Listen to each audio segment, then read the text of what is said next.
curb ramps. A landing 48 inches by 48 inches minimum shall be provided at the bottom of the curb ramp.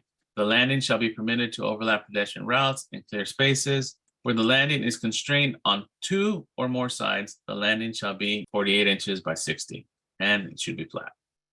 So here I'm coming down this parallel ramp to my landing, 48 by 48, and then I cross here or continue back up the other ramp and continue on my way.